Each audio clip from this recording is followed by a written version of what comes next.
और लड़की की हत्या के बाद कल मैंने आपको अवगत कराया था, जैसे कि जो प्राथमिक आरोपी था कुंदन कुमार, उसको 24 घंटे के अंदर पुलिस ने गिरफ्तार कर लिया था। एसडीपीओ रोसड़ा के नेतृत्व में एक एसआईटी बनाई गई थी, जिसमें circle inspector Rosera, SHO Vibhutipur कार्य कर रहे थे। इन लोगों के द्वारा 24 घंटे के अंदर अपराधी को गिरफ्तार कर लिया गया। गिरफ्तार करने के बाद अपराधी से बृहद पूछताछ हुई और घटना में प्रयुक्त जो हथियार था उसके संबंध में पूछताछ हुई। घटना के पूरे षड्यंत्र के संबंध में तो उससे स्पष्ट हुआ कि इस अपराधी कुंदन कुमार का पूरा परिवार ही आपराधिक प्रवृत्ति का रहा है और लड़की के घर वाले इसी बात का विरोध करते थे। लड़की का पहले इस लड़के से संबंध था, लेकिन चूंकि इसका परिवार आपराधिक प्रवृत्ति का रहा है तो लड़की के घर वाले इसका विरोध करते थे और लड़की ने इससे बात करना बंद कर दिया था और किसी दूसरे लड़के से वो बात करने लगी थी। इसी बात को लेकर आवेश में आकर के इस लड़के ने घटना की। इस घटना में इसकी मदद इसके चाचा लल्लन सिंह और समीर भाटी ने की। जब इस घटना में प्रयुक्त हथियार के बारे में लड़के से पूछताछ हुई और लड़के को ले जाया गया तो इसके साथ में चलते हुए लल्लन सिंह और लूल्हा नाम से हैं व्यक्ति, इस लड़के के चाचा लगते हैं। इनके घर के पीछे जो बथान है वहाँ से हथियारों का जखीरा बरामद हुआ। करीब 2 पिस्टल, 2 देसी कट्टा और 35 राउंड गोली, जिसमें तरह तरह के हथियारों में प्रयुक्त की जाने वाली गोली और 5 कार्टन शराब भी बरामद हुई। जानकारी में यह भी पता चला कि लल्लन सिंह की पत्नी मुखिया का चुनाव भी लड़ चुकी है पूर्व में और इन लोगों के द्वारा शराब का और हथियार का एक बड़ा नेटवर्क चलाया जा रहा था इस क्षेत्र में। इस नेटवर्क से जुड़े कई लोगों का नाम भी अब सामने आया है। एसआईटी में एसडीपीओ रोसड़ा को निर्देशित किया गया है कि इस पूरे गिरोह का पर्दाफाश किया जाए। लल्लन सिंह और उनका पूरा परिवार इस घटना में शामिल था। इन लोगों ने ही अपने भतीजे कुंदन कुमार को हथियार उपलब्ध कराया था घटना कारित करने के लिए।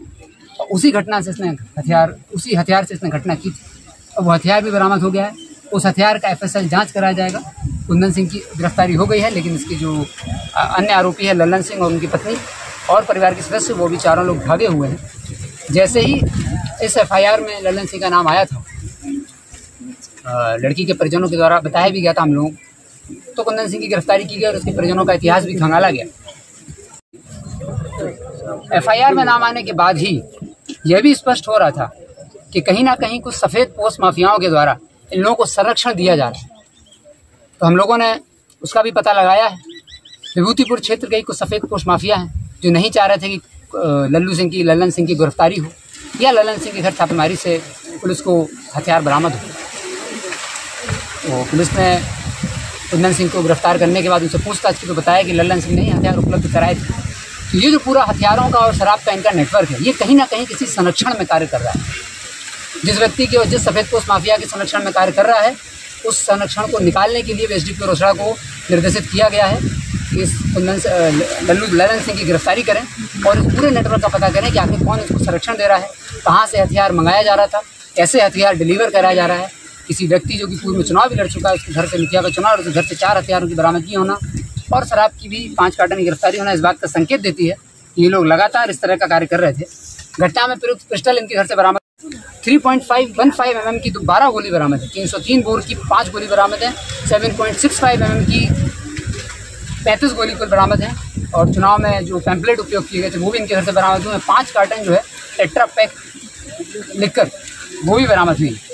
अब इस घटना में एसआईटी लगातार कार्य करेगी।